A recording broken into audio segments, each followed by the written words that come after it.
Hey Dev, welcome back to our channel. आज आपके साथ कुछ बहुत ही इंटरेस्टिंग और एक्साइटिंग शेयर करूंगी। ब्लैक पेपर यानी काली मिर्च एक ऐसा मसाला जो दुनिया भर से लोगों को हमारे देश तक खींच लाई। क्या इसका जादू सिर्फ इसके स्वाद तक है? फिर क्यों ट्रेडिशनल मेडिसिन्स जैसे कि आयुर्वेद और यूनानी पद्धतियों में ये अक्सर पाई जाती है? क्या है पिपरीन जिसे सप्लीमेंट बनाकर इतना महंगा बेचा जा रहा है? तो चलिए शुरू करते हैं वीडियो। ब्लैक पेपर यानी कि काली मिर्च दक्षिण भारत में सबसे पहली बार पाई गई थी। अब पुराने समय में आज की तरह तो दुनिया कनेक्टेड नहीं थी, तो व्यापारी दूर दूर से ज़मीन या समुंदर के रास्ते एक जगह से दूसरी जगह पहुंचते थे और वहाँ वो कुछ सामान खरीदते थे और कुछ बेचा करते थे।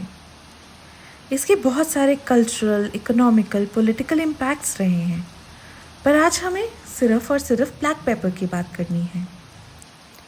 काली मिर्च उस समय के उन बेशकीमती मसालों में से है जिन्हें अपने स्वाद और गुणों के कारण करेंसी के रूप में भी इस्तेमाल किया जाता था। तो क्या है ब्लैक पेपर का रोल? ब्लैक पेपर में एक्चुअली पिपरिन नाम का एक बायोएक्टिव कंपाउंड रहता है जो कि क्रिस्टल फॉर्म्स में होता है। बायोएक्टिव कंपाउंड्स क्या होते हैं, पहले ये समझ लेते हैं। इस चैनल के माध्यम से हम आपको ऐसी जानकारी देना चाहते हैं जिसे आप सेफ तरीके से अपनी रोज़मर्रा की ज़िंदगी में चेंजेस करने में इस्तेमाल कर सकें। तो अगर आप साइंस की ऐसी टर्म्स जैसे कि bioactive, bioavailability, antioxidants, anti inflammatory ऐसी चीज़ों को समझ जाएंगे तो आपको साइंटिफिक रिसर्च और अन्य लोगों की वीडियोस में भी जब इन मसालों या हर्ब्स या लाइफस्टाइल चेंजेस की बात होती है उनको समझने में आसानी होगी। तो चलिए समझते हैं कि बायोएक्टिव कंपाउंड क्या होते हैं। सरल भाषा में समझें तो ये ऐसे तत्व हैं जो कि पेड़ पौधों, जानवरों या अन्य नेचुरल रिसोर्सेज में पाए जाते हैं जिनका इफेक्ट लिविंग ऑर्गेनिजम्स यानी कि जीवन पर होता है। इन कंपाउंड्स या तत्वों में बहुत सारे गुण हो सकते हैं जो कि पॉजिटिवली हमारी हेल्थ को अफेक्ट कर सकते हैं। बायोएक्टिव कंपाउंड्स अलग अलग तरह के खानों, हर्ब्स या नेचुरल प्रोडक्ट्स में पाए जाते हैं। इनमें एंटीऑक्सीडेंट प्रॉपर्टीज़ होती हैं, एंटी इन्फ्लेमेटरी प्रॉपर्टीज़ होती हैं और ये हमारे शरीर के अलग अलग फंक्शंस को सपोर्ट कर सकते हैं, यानी कि हमारी हेल्थ को बहुत तरीके से बेहतर बनाने में हमारी हेल्प कर सकते हैं। फ्रूट्स में, वेजिटेबल्स में विटामिन्स, मिनरल्स या जो फाइटोकेमिकल्स पाए जाते हैं वो ऐसे ही बायोएक्टिव कंपाउंड्स हैं। ये हमारे शरीर की कोशिकाओं को नुकसान से, डैमेज से बचाते हैं, हमारी इम्यूनिटी को बेहतर कर सकते हैं और साथ ही साथ हमें बहुत सारी क्रॉनिक डिजीज़ से भी बचा सकते हैं। क्रॉनिक डिजीज़ यानी कि ऐसे स्थायी रोग जो हमारे शरीर में बहुत समय तक रह सकते हैं। कुछ बायोएक्टिव कंपाउंड्स के एग्जाम्पल हैं कॉफ़ी में कैफ़ीन, टर्मरिक यानी हल्दी में करक्यूमिन, रेड वाइन या रेड ग्रेप्स में मिलने वाला रेस्वेराट्रोल और ब्लैक पेपर में पिपरिन। तो चलिए अब पिपरिन के बारे में आगे बात करते हैं। इसमें कोई दो राय नहीं कि काली मिर्च हमारे खाने के स्वाद को कई गुना बढ़ा देती है, लेकिन हम सबने देखा है कि पुराने टाइम से या बचपन से ही हमें पेट की तकलीफ़ों में भी काली मिर्च दी जाती थी। खांसी जुकाम हो जाए तब भी शहद के साथ काली मिर्च दी जाती थी। रिसर्चेस में ये पाया जा रहा है कि काली मिर्च में मौजूद पिपरिन हमारी डाइजेशन इम्प्रूव कर सकता है, न्यूट्रिएंट एब्जॉर्प्शन को बढ़ा सकता है और इसके एंटीऑक्सीडेंट और एंटी इन्फ्लेमेटरी प्रॉपर्टीज़ भी हैं। रिसर्चेस में काली मिर्च में मौजूद पिपरिन को वेट मैनेजमेंट यानी वज़न घटाने के लिए, हमारे दिमाग की अच्छी हेल्थ के लिए और एंटी माइक्रोबियल प्रॉपर्टीज़ यानी इन्फेक्शन से बचाने में भी कारगर माना गया है। हमें ये याद रखना होगा कि ये रिसर्चेस अभी चल रहे हैं और ज़्यादातर रिसर्चेस एनिमल मॉडल्स पर हुए हैं, पर उनमें ये पॉजिटिव इम्पैक्ट्स पाए गए हैं।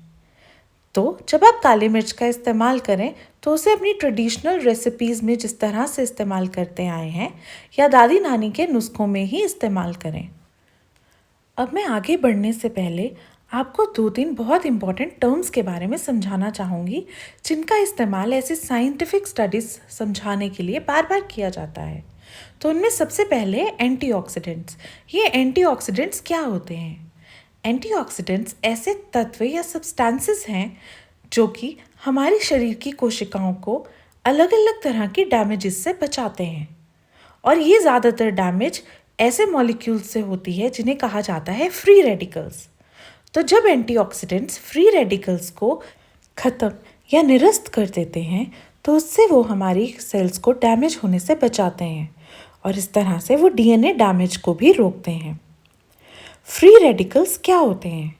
फ्री रेडिकल्स हमारे शरीर में होने वाले अलग अलग प्रोसेसेस में पैदा होने वाले बाय प्रोडक्ट्स हैं। ये मेटाबॉलिक प्रोसेसेस हो गए या फिर हमारे इम्यून सिस्टम के प्रोसेसेस हो गए, उनके बाद ये पैदा होते हैं। इसी तरह से बाहर से पॉल्यूशन से, सिगरेट की स्मोक से या फिर रेडिएशन से भी ये फ्री रेडिकल्स आते हैं और ये फ्री रेडिकल्स आकर हमारे शरीर के अलग अलग हिस्सों को डैमेज कर सकते हैं और डीएनए को भी डैमेज पहुंचा सकते हैं।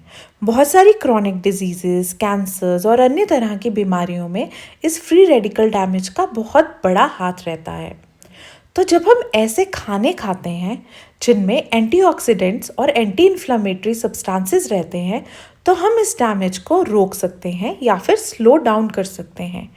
इसीलिए एक्सरसाइज और डाइट का जो हेल्थ के लिए रोल है, उसे आप किसी भी और चीज़ से कंपेयर नहीं कर सकते। अब मैं आपको पिपरिन के बारे में बहुत ही इंटरेस्टिंग चीज़ बताने वाली हूँ। देखिए, इसका अपना तो जो फ़ायदा है जिसमें हमारी डाइजेशन, ब्रेन हेल्थ और चीज़ों की हमने बात की, लेकिन इसका जो सबसे बड़ा गुण है वो है बायो अवेलेबिलिटी। बायो अवेलेबिलिटी का मतलब है कि कितनी जल्दी किसी भी तत्व को हमारा शरीर अंदर लेकर जल्दी से एब्जॉर्ब करता है और उसका इफ़ेक्ट सामने आता है। अब पिपरिन क्या करता है?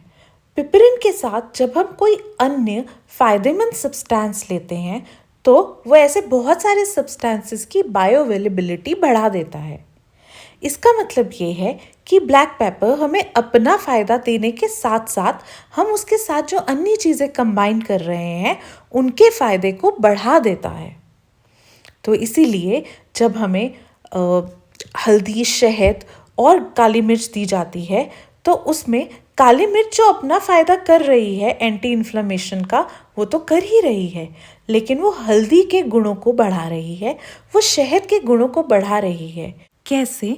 वो ऐसे कि काली मिर्च की वजह से हमारा शरीर इन चीज़ों में मौजूद फ़ायदेमंद तत्वों को और अच्छे से जज़्ब कर पा रहा है। पिपरिन इन तत्वों को ज़्यादा बायो अवेलेबल करा ही पाता है। उसके साथ साथ ऐसा पाया गया है कि ये हमारी इंटेस्टाइनल वॉल की परमेबिलिटी को भी इंक्रीज़ कर देता है। इस परमेबिलिटी की वजह से पिपरिन इन तत्वों के जज्ब होने के रेट को बढ़ा देता है। पिपरिन न्यूट्रिएंट ट्रांसपोर्ट को भी इम्प्रूव करता है। अब हमारे शरीर में कुछ ट्रांसपोर्टर्स होते हैं। मान लीजिए जैसे ट्रक बाहर की दुनिया में सामान को एक जगह से दूसरी जगह पहुंचाते हैं, ऐसे ही हमारे इंटेस्टाइन्स में कुछ ट्रांसपोर्ट मैकेनिज़म्स रहते हैं जिससे कि खाने में मिलने वाले तत्वों को वो शरीर के अलग अलग ऑर्गन्स और सेल्स तक पहुंचाते हैं। पिपरिन इन ट्रांसपोर्टर्स की एक्टिविटी को बढ़ा देता है और इस तरह से वो इन न्यूट्रिएंट्स का अपटेक और बायोअवेलेबिलिटी इंक्रीज कर देता है। ह्यूमन मॉडल्स में अभी स्टडीज़ चल रही हैं, लेकिन जितनी स्टडीज़ हुई हैं वो पिपरिन सप्लीमेंटेशन का फ़ायदा ही बता रही हैं। लेकिन ज़्यादातर डॉक्टर्स और न्यूट्रिशनिस्ट ऐसा मानते हैं कि सप्लीमेंट फॉर्म की जगह अगर हम काली मिर्च और अन्य ऐसी सब्सटेंसेस या हर्ब्स को ट्रेडिशनल खाने में ही लें या फिर जैसे हम होम रेमेडीज़ में इस्तेमाल करते आए हैं लें, तो इनके नुकसान होने का भी चांस कम रहेगा। काले मिर्च को आप हल्दी के बेनिफिट्स, खाने में मौजूद सेलेनियम की bioavailability, B12, B6, vitamin A और ऐसे बहुत सारे और विटामिन्स मिनरल्स की बायो अवेलेबिलिटी बढ़ाने के लिए ले सकते हैं। लेकिन इसके साथ साथ ही ये कुछ दवाइयों की भी बायो अवेलेबिलिटी बढ़ा सकता है। इसका मतलब हमारा शरीर उन दवाइयों को शरीर से बाहर निकालने में देर लगा सकता है, जिससे कि उनके इफ़ेक्ट्स बढ़ सकते हैं, जिसका कई बार नुकसान हो जाता है। इसीलिए काली मिर्च या पिपरिन के सप्लीमेंट्स को कभी भी किसी तरह की दवाई के साथ नहीं लेना चाहिए। हाँ, आयुर्वेद या यूनानी दवाओं में जिनमें नेचुरली ये पाया जाता है वो एक अलग बात है, पर उन्हें आपको एलोपैथिक मेडिसिन के साथ और अन्य सप्लीमेंट्स के साथ कंबाइन नहीं करना चाहिए। जिन लोगों को पेट में अल्सर रहते हैं या फिर काली मिर्च से किसी तरह की एलर्जी है, तो उन्हें इसका इस्तेमाल अवॉइड करना चाहिए। आयुर्वेद के अकॉर्डिंग जिन लोगों की बॉडी हीट यानी पित्त ज़्यादा है, उन्हें भी काली मिर्च का इस्तेमाल बहुत ही संभल कर करना चाहिए। मगर ये याद रखिएगा कि एक चुटकी काली मिर्च की कीमत बहुत ज़्यादा है और ये एक चुटकी काली मिर्च ही काफ़ी है। उससे ज़्यादा आपको गैस्ट्रिक इश्यूज दे सकती है, तो बस एक चुटकी। मैं उम्मीद करती हूँ कि इस वीडियो में शेयर की जानकारी आप लोगों को पसंद आई होगी और फ़ायदेमंद लगी होगी। प्लीज़ हमारे चैनल को सब्सक्राइब करें और बेल आइकन ज़रूर दबाएं। अपने लाइफस्टाइल और डाइट में कोई भी मेजर चेंज करने से पहले अपने डॉक्टर और डाइटिशियन की सलाह ज़रूर लें। अगर आप कोई कमेंट करना चाहते हैं, हमें कुछ बताना चाहते हैं, हमारे लिए कोई सुझाव है, या आप चाहते हैं किसी स्पेसिफिक टॉपिक या रेसिपी के बारे में बात करें, तो प्लीज़ हमें बताएं।